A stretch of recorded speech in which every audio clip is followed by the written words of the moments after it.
കാസർകോട്ടെ EVM hacking ആരോപണത്തിൽ ആഭ്യന്തരമന്ത്രിക്ക് Rajmohan Unnithan MP പരാതി നൽകും.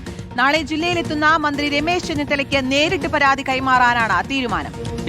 വിഷയത്തിൽ അന്വേഷണം ആവശ്യപ്പെട്ട് തെരഞ്ഞെടുപ്പ് കമ്മീഷന് BJPയും പരാതി നൽകിയിട്ടുണ്ട്.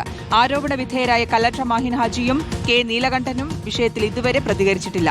ശരത് SS ഉണ്ട് വിശദാംശങ്ങൾ നൽകാൻ. ശരത്, ഇത് പാർട്ടിക്കുള്ളിൽ ചർച്ച ചെയ്ത് പരിഹരിക്കേണ്ട വിഷയമല്ല, ഇതിനപ്പുറത്തേക്ക് പോകേണ്ടതാണ് എന്ന് തന്നെയാണ് രാജ്മോഹൻ ഉണ്ണിത്താൻ MP വ്യക്തമാക്കിയിട്ടുള്ളത്. അതുമായി ബന്ധപ്പെട്ട് തന്നെയാണ് ഇപ്പോൾ ചെന്നിത്തലയ്ക്ക് പരാതി നൽകാൻ ആഭ്യന്തരമന്ത്രിക്ക് നേരിട്ട് പരാതി കൈമാറാനുള്ള നീക്കവും നടത്തുന്നത്. വിവരങ്ങൾ എങ്ങനെയാണ്? അതുതന്നെയാണ്, അതായത് EVM ഹാക്കിംഗുമായി ബന്ധപ്പെട്ട് ഉയർന്ന പരാതി ശരിയാണെങ്കിൽ അത് ഗുരുതരമായ ക്രിമിനൽ കുറ്റമാണ് എന്നുള്ളതാണ് ഇന്നലെ രാജ്മോഹൻ ഉണ്ണിത്താൻ വ്യക്തമാക്കിയിട്ടുള്ളത്. തെരഞ്ഞെടുപ്പ് അട്ടിമറിയാണ്. അതുകൊണ്ട് തന്നെ സമഗ്ര അന്വേഷണം ഈ വിഷയത്തിൽ വേണമെന്നുള്ളതാണ് MP ഇന്നലെ വ്യക്തമായി പറയുകയും ചെയ്തത്. നാളെ ഇപ്പോൾ രമേശ് ചെന്നിത്തല ആഭ്യന്തര വകുപ്പ് മന്ത്രി കാസർഗോഡുണ്ട്. അദ്ദേഹത്തിന് നേരിട്ട് പരാതി കൈമാറാൻ തന്നെയാണ് തീരുമാനിച്ചിട്ടുള്ളത്.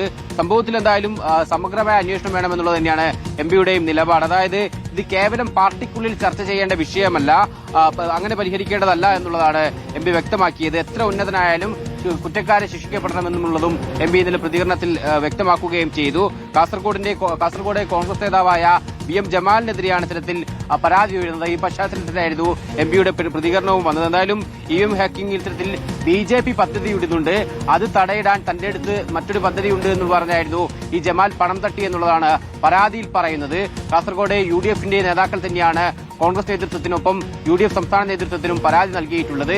ഒപ്പം കാസർഗോഡ് മണ്ഡലങ്ങളിൽ നിന്ന് ഇത്തരത്തിൽ പണം വാങ്ങിയെന്നും ആരോപണമുണ്ട്. അതുകൊണ്ട് തന്നെ ഗുരുതരമായ ആരോപണമായിട്ടാണ് MP അടക്കം ഈ വിഷയത്തെ കാണുന്നത്. അതുകൊണ്ട് തന്നെ ഇത് പാർട്ടിക്കുള്ളിൽ മാത്രം ചർച്ച ചെയ്യേണ്ടതല്ല, ഇത് തെരഞ്ഞെടുപ്പ് അട്ടിമറിയായതുകൊണ്ട് തന്നെ സമഗ്ര അന്വേഷണം വേണമെന്നുള്ളതാണ് MPയുടെ ആവശ്യം. അതിന്റെ അടിസ്ഥാനത്തിലാണ് നാളെ ഇപ്പോൾ ആഭ്യന്തര വകുപ്പ് മന്ത്രിക്ക് നേരിട്ട് പരാതി നൽകാൻ രാജ്മോഹൻ ഉണ്ണിത്താൻ ഒരുങ്ങുന്നത്.